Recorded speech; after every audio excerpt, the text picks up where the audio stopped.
बोलेंगे रेड्डी सर आप हे थोडं ठीक है। आप लोगों को तो मालूम है मैं मराठी में तो बोल नहीं सकता, ख्वाहिश है कुछ बोलूं। अब देखते हैं आगे क्या होता है, सीख भी जाते हैं। और आप लोगों को तो मालूम है मैं प्रतिपक्ष पार्टियों के तरफ से उपराष्ट्रपति पद के लिए नॉमिनेशन दाखिल करे हैं और सब प्रतिपक्ष पार्टी के जो सहमत बनी है वो उद्धव जी के बगैर नहीं हो सकता था, ये बात मुझे मालूम है। और संजय जी हमारे साथ सेंट्रल हॉल में थे, साथ में आकर हमारे नॉमिनेशन भी दाखिल करे। मैं उद्धव जी से एक मर्यादा होती है, ऐसा नहीं है मैं पहले मर्तबा आकर यहाँ पे उनकी मदद मांग रहा हूँ, उनकी मदद तो मिल गई मुझे। उनको धन्यवाद देने के लिए दिल्ली से यहाँ तक आया हूँ और मातोश्री में आने के बाद ऐसा लगता कि कहीं महत्वपूर्ण निर्णय यहाँ पे लिया गया, देश के हित में, महाराष्ट्र के हित में। It has given many political twists and turns to the Indian political situation, and I know I am sitting at that place, the most respectable place.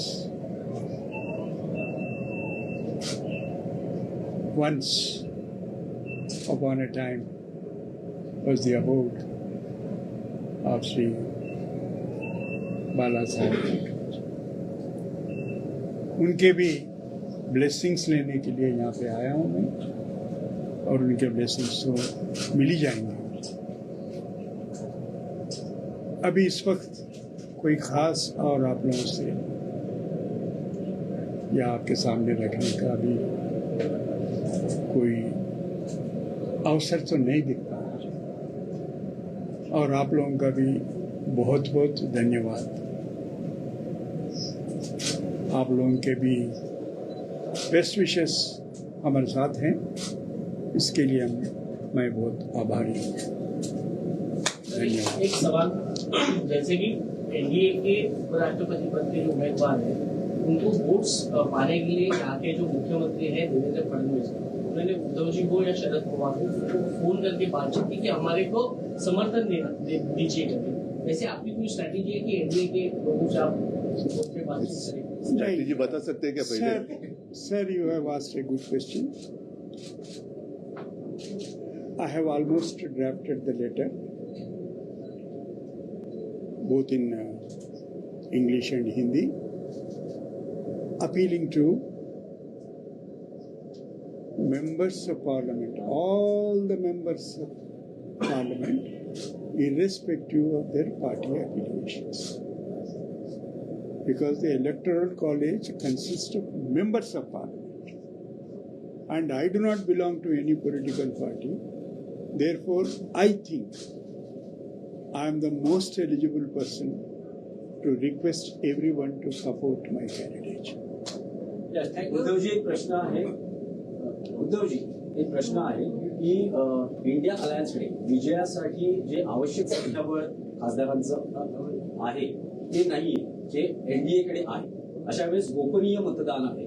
मध्यंतरी हा प्रश्न शरद पवार साहेबांनाही विचारला होता, त्यावेळेस त्यांनी असं म्हटलं की आमचे विरोधी पक्षाचे उमेदवार जरी असले तरी आम्ही नियम आणि चौकटीच्या बाहेर जाऊन काही करणार नाही। तर अशा वेळेस आवश्यक संख्याबळ नसताना विजयाची खात्री कशी वाटते?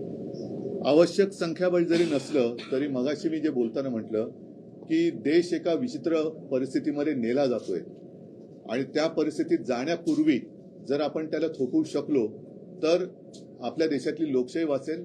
आणि साहजिकच आहे, साधारणतः 100-150 वर्षांनंतर गुलामगिरीतून जी आपली मुक्तता झाली, त्या गुलामगिरीकडे पुन्हा देश जाणार नाही।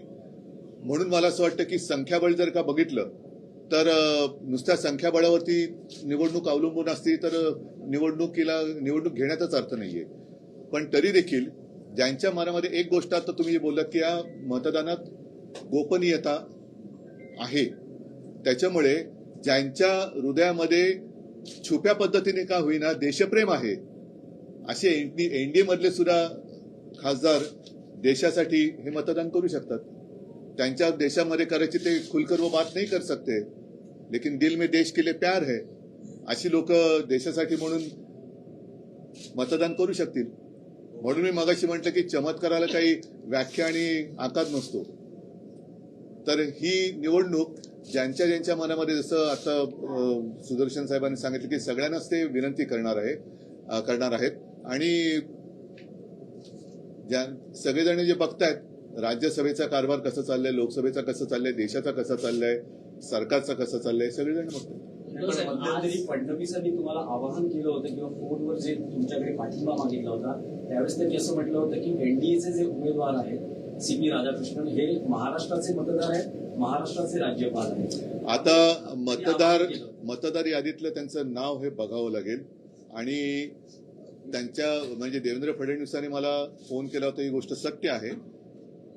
मला एका गोष्टीचं थोडंसं आश्चर्य वाटलं की माझा पक्ष चोरला, माझा पक्ष फोडला, तरी देखील त्यांच्या समोर उभे राहून जे माझे निवडून आलेत, जनतेने निवडून दिलेत, तेही त्यांना पाहिजेत. या विनंतीला काय अर्थ आहे?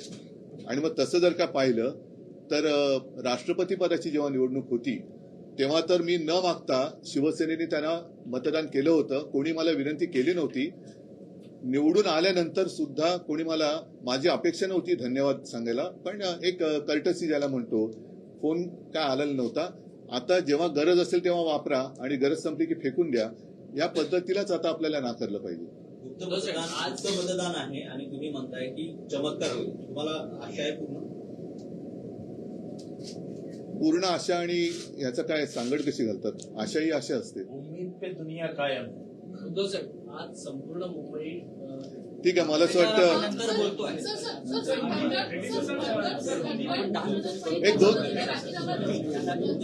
एक मिनिट, हा उपराष्ट्रपती पदासाठी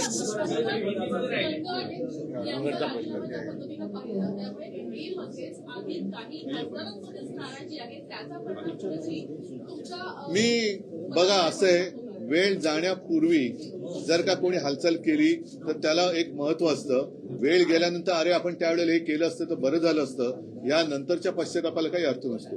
म्हणून मला असं वाटतं की आता ती वेळ आलेली आहे. उपराष्ट्रपती अचानक राजीनामा देतात तब्येतीचं कारण सांगून, त्याच्यानंतर ते गायब होतात. ते कुठे आहेत, काय आहेत, कोणालाच माहिती नाहीये, त्यांच्याबद्दल कोण माहिती देत नाहीये. हे सगळंच एक गूढ वातावरण असं देशात तयार होतंय. सर, जैसे आपने कहा कि जो जुडिशरी है वो इलेक्शन का हिस्सा बन गई है, ये देश के विकास के लिए, डेमोक्रेसी को स्ट्रेंथन मैंने करने कब कहा जुडिशरी? आपने कहा सर कि जो देश की डेमोक्रेसी को पसंद करते हैं, उनको स्ट्रेंथन करना चाहते हैं, वो चुनाव में आ रहे हैं. रेड्डी सर एक अच्छी पोजीशन पे रह चुके हैं, सुप्रीम कोर्ट पे रह चुके हैं, लेकिन हितेन जैन एक शख्स है जो कि 23rd law commission K of India K member है. उन्होंने इस पूरे सिस्टम पे सवाल उठाया. उन्होंने कहा कि जो जजेस पॉलिटिकल नहीं, वो विषय अलग है. इस डाउट नहीं, मिक्स मत करो. ठीक है. सर, आज रेड्डी सर आपको मिले, आपका स्वागत किया. हाँ, क्या पूछना चाह रहे हैं? नहीं, वो जो बात मैंने मराठी में की वो हिंदी में चाहते हैं. ठीक है. उद्धव जी जो बोले मैं हिंदी में बोलूं, हाँ, एक ही बात है. ये अच्छी बात है. ठीक है. रेड्डी साहब अभी आए हैं और आप सभी को पता है देश के लिए आने वाला चुनाव महत्वपूर्ण है, क्योंकि उपराष्ट्रपति मतलब एक गरिमा होती है उस पद की. उस गरिमा कायम रखने के लिए योग्य व्यक्ति वहां होनी चाहिए. और हम सारे लोग देख रहे हैं कि हमारे जो पूर्व उपराष्ट्रपति थे, अचानक क्या हुआ, उन्होंने इस्तीफा दिया, तबीयत ठीक नहीं कहा और लापता हो गए. एक टीवी पे सीरियल थी, कहाँ गए वो लोग, तो वैसे वो कहाँ गए हमारे उपराष्ट्रपति जी. तो अभी समय आया है जितने भी सांसद है और जिनके दिल में देश के लिए प्यार है, वो सभी लोग रेड्डी साहब को मतदान करें. और हमने तो डिसीजन लिया है, निर्णय लिया है, पूरी इंडिया आघाड़ी और महाराष्ट्र में महाविकास आघाड़ी, सारे जो हमारे पक्ष है, मित्र पक्ष है, एकजुट होकर हम रेड्डी साहब के पीछे खड़े हैं। एनडीए के उम्मीदवार को समर्थन देने के लिए आपको देवेंद्र फडणवीस ने फोन किया था, उसके बाद आज मैं उनको रेड्डी साहब को मतदान करने के लिए फोन करूंगा।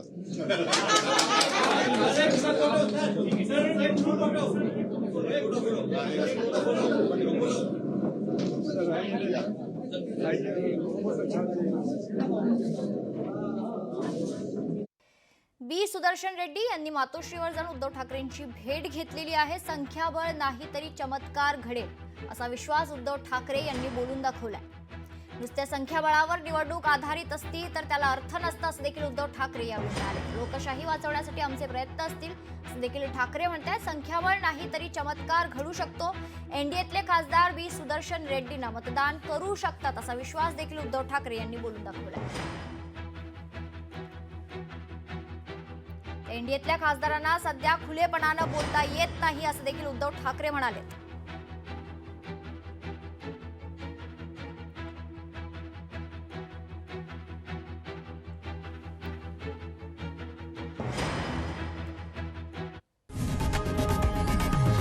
लोकशाही मराठी ऐका, पहा, जागरूक रहा.